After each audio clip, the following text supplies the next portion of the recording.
Bonjour à tous, bienvenue sur Amicom TV. Nous sommes à Gastronomia 2010, c'est le salon des professionnels de la restauration et de l'hôtellerie. Et nous sommes allés à la rencontre d'intervenants susceptibles de vous intéresser, de vous apporter quelques conseils. Et j'ai la chance d'avoir repéré, glané monsieur Antoine Wasserfallen. Bonjour, bienvenue. Vous êtes professeur d'architecture, d'ingénierie et de management des installations et infrastructures à l'école hôtelière de Lausanne. Donc vous enseignez, mais vous travaillez, vous consultez aussi à l'extérieur, en Suisse et à l'étranger. Alors, on a parlé énergie verte, enfin, hôtellerie climatiquement correcte, on peut le dire, en matière évidemment de développement durable, d'économie d'énergie, mais également d'économie de coûts. Alors, il y a un label qui existe. Est-ce que vous pouvez déjà nous dire peut-être un mot sur ce label? Des hôtels sont labellisés Climate, je crois, pour dire...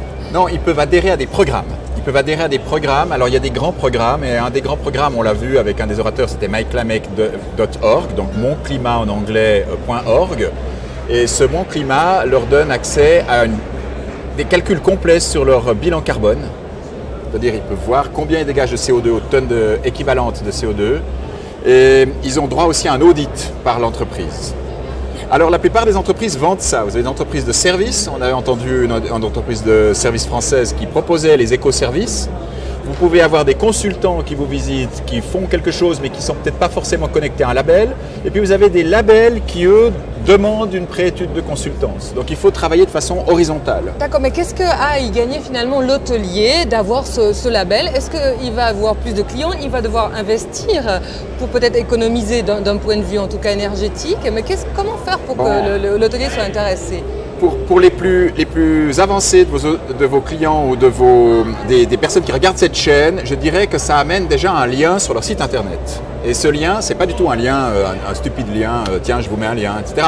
Non, c'est le lien d'un opérateur reconnu par leurs consommateurs comme quelqu'un qui dit ici, il y a moins ou il n'y a plus de dégagement carbone. Alors pour un hôtelier, c'est très intéressant parce que l'hôtelier, il peut lui proposer ce lien en automatique et puis à la réservation, soit il inclut directement le prix. On parlait de montant extrêmement modique, c'est 50 centimes ou 1 franc de compensation de carbone par nuit. Donc c'est 1 centième à 2 centièmes du prix. Et puis le client, comme pour l'avion, comme quand il vole en avion, il peut retenir le centime climatique et puis il adhère. Et ça peut se retrouver après sur l'autocollant de la porte ou bien sur la communication du prospectus de l'hôtel.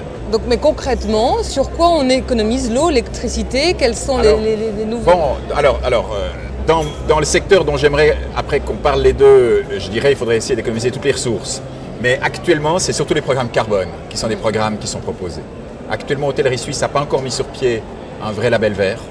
Il y a des labels sectoriel, fourchette verte pour la nourriture, pour l'alimentation, Gastronomia, on est dans un salon de nourriture. Sur l'hôtellerie, le lit vert, il n'est pas labellisé encore. Ça manque. Donc, on est obligé d'adhérer à des autres labels qu'on trouve sur les opérateurs d'avions ou sur les opérateurs de voitures ou les opérateurs, etc. Et on tombe sur les labels climat. D'accord. Et vous parliez tout à l'heure de factures. Donc vous êtes les spécialistes, vous êtes là pour expliquer, conseiller les hôteliers, entrepreneurs à surveiller leurs factures, à essayer de réduire des coûts et de l'énergie également sans doute par rapport à certains. Alors est-ce que vous pouvez nous éclairer notre lanterne par rapport à ça? Disons, nous essayons dans l'enseignement que je donne à l'école et puis après dans la consultance que nous faisons pour les entreprises, nous essayons de diminuer les factures des hôteliers sur des pôles environnementaux pour commencer. Alors les pôles environnementaux, on les prend comme ça parce que c'est ma spécialité pour le moment dans les murs de l'hôtel ou dans l'équipement. Alors l'équipement, ça peut être l'énergie. Et on se rend compte qu'actuellement, beaucoup d'hôtels, on pourrait dire 9 hôtels sur 10, 9 restaurants sur 10 en Suisse, payent trop d'énergie, achètent trop d'énergie et gaspillent trop d'énergie. C'est peut-être pas le cas s'ils viennent de rénover avec une bonne équipe de mandataires. Donc j'irai absolument pas contre l'équipe qui a travaillé pour eux. Là, ils peuvent faire un petit contrôle avec soit leur mandataire, s'ils viennent d'effectuer une rénovation il y a 1 an ou 2, ils peuvent effectuer le contrôle avec leur mandataire ou l'équipe de projet qu'ils ont eu pour réaliser. Ils peuvent aussi venir chez nous ou chez d'autres consultants avec leur facture. Et vu le nombre de couverts, vu le nombre de clients, vu le nombre de mètres carrés, voir comment ils peuvent améliorer. On voit déjà tout de suite s'ils payent trop. Voilà. Et vous pouvez actuellement, on pense qu'actuellement il y a des hôtels qui payent jusqu'à 4 fois, des hôtels et des restaurants payent jusqu'à 4 fois le prix qu'ils pourraient payer Et quand on voit que pour un établissement moyen, on est très vite dans des factures de 200 000 francs par an, ça veut dire qu'un potentiel d'économie pour un restaurant moyen qui gaspille, il y a un potentiel d'économie de jusqu'à 150 000 francs par an. Ça représente souvent même 2 emplois. Donc très souvent, les hôteliers ou les restaurateurs, opérateurs de PME, ils préfèrent mettre à la porte 1 ou 2 employés en croyant économiser, alors qu'en réalité, déjà avec leur fournisseur d'énergie, ils ont probablement la même quantité à gagner.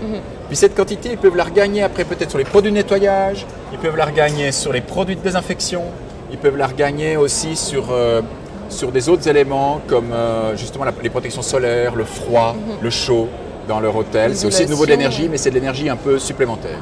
D'accord. Est-ce qu'on sait, les gens qui viennent aussi dans les hôtels doivent être sensibilisés, ils ne sont pas forcément adeptes des éco-gestes, les gens qui vont dans des palaces par exemple, mais comment est-ce que peu à peu la conscience générale sera prise et les gens, comment l'hôtelier peut amener son client à faire attention à la climatisation, à la lumière allumée, la télé, etc., à la blanchisserie Alors les hôteliers actuellement, ils recourent peut-être un peu à la privation des services. C'est-à-dire que beaucoup d'hôtels maintenant sont équipés avec cette clé qui est interruptible avec la carte. On est obligé, comme vous le dites, de mettre la carte pour faire fonctionner l'électricité. Ça a un défaut, c'est que souvent la chambre se remet en chaleur. Vous quittez une chambre sous les tropiques, tout s'arrête, vous revenez, elle est surchauffée. Oui. Alors, il n'y a souvent pas eu une optimisation sur le fait qu'après, il faut réajuster l'ensemble, donc il n'y a pas de logique prédictive. Nous avons l'impression que de 2010 à 2020, les logiques dites prédictives, c'est-à-dire qui accompagnent les choix et les conséquences des choix, vont avoir un impact très fort. Elles sont encore très peu vendues. Ensuite, il y a une deuxième chose possible, l'hôtelier peut avoir une vision plus active. J'ai rencontré à Chypre, justement, toujours cet exemple de Chypre qui est intéressant sur le manque d'eau, j'ai rencontré un hôtelier qui, dans des 4 étoiles, pas du 5, avait enlevé les bondes des baignoires. Les quoi, des baignoires? Les bondes, c'est-à-dire avait enlevé les capuchons, les fermetures des baignoires, il les avait carrément pris et puis il m'a dit regardez les baignoires, je regarde sa baignoire. Ouais. Moi j'étais là pour le consulter, pour l'aider à économiser, il me dit regardez j'économise déjà, j'ai enlevé le bouchon. Ça n'a plus de bain. Ah oui. Il me dit j'ai des Anglais, j'ai beaucoup d'Anglais qui prennent des bains chez moi, vous ne pouvez pas imaginer les Anglais, en plus chacun prend un bain, j'ai 2 personnes, c'est 2 bains. Et un bain, on oublie, c'est 400-500 litres d'eau, donc ça peut être des quantités énormes. Et alors, lui, il avait enlevé les bondes. Il me dit, elles sont dans mon tiroir. Au bout de 4 jours, si les gens protestent 4 jours de suite, je les rends. Alors, il disait qu'il arrivait à un écrémage. On a l'impression qu'un client qui persiste pendant 4 jours à redemander le capuchon de sa baignoire, c'est un client qui est moins que 10% du cheptel, si on veut bien. Donc, c'est extraordinaire. Alors là, il avait obtenu une très bonne économie. Tout à fait. Bah oui, finalement, avec son petit système. C'est assez simple. Alors, il y a des choses assez simples comme ça qui sont un peu idiotes. C'est privatif, un peu communiste. Mais j'avais trouvé quand même qu'il y avait un certain intérêt. Mais c'est parce qu'au fond, il se positionnait aussi sur une hôtellerie de prix bas. Oui.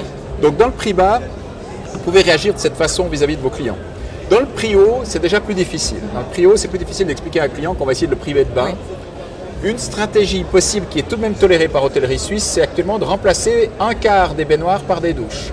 Ça, c'est accepté en Suisse. Mais c'est un acte déjà considéré comme engagé. C'est comme réduire le parking. Oui, puis bon, à côté de ça, il y a les spas, etc. qui vont avec ce genre d'hôtel. Mais enfin, vous sentez que les choses sont en marche dans l'esprit des gens, que ça avance, que ça tendra à avancer de plus en plus? En Suisse, on a une bonne progression. Malheureusement, la Suisse est un bon élève, si j'ose dire. Donc, on a un problème en Suisse que la Suisse est un pays qui, finalement, bon gré mal gré, a des assez bons résultats. Pour avoir des meilleurs résultats, on pourrait à peu près diminuer tous les facteurs de consommation en Suisse à peu près d'un facteur 2, mais ce n'est pas aussi critique que dans d'autres pays où on doit vraiment les diminuer d'un facteur 4 ou 5. Bon élève en Suisse, mais le touriste suisse qui voyage, on l'a vu, consomme 2 fois plus d'eau, je crois, par jour qu'un indigène local. Ou qu'un habitant. Voilà, ça c'est clair. Merci beaucoup, Monsieur Wasserfallen. Est-ce que vous avez un dernier conseil peut-être à donner à quelqu'un qui va se lancer dans l'hôtellerie ou agrandir son hôtel aujourd'hui, donc en 2010 Qu'est-ce que vous conseillerez véritablement, justement, peut-être dans ces perspectives? Donc il devrait s'imaginer, en fait, il devrait prendre son plan comptable à l'envers, il devrait faire, quand il fait son business plan ou son plan d'affaires prévisionnel, il devrait en réalité se demander sur quel pôle il aimerait agir pour le baisser. Et ces pôles-là, en fixant 3 à 5 priorités, ça peut même être le jardinage. Je vous disais, le jardinage, par exemple, diminuer les engrais, diminuer les espèces fragiles dans le jardin, diminuer aussi la fréquentation des insectes, suivant ce qu'on choisit de mettre dans son jardin, on a induit toute l'exploitation du jardin pendant 10 à 15 ans. À peine imaginer ça en amont, mais j'imagine que tout ça est vérifié. Eh bien, merci beaucoup Antoine Wasserfallen pour tous vos conseils.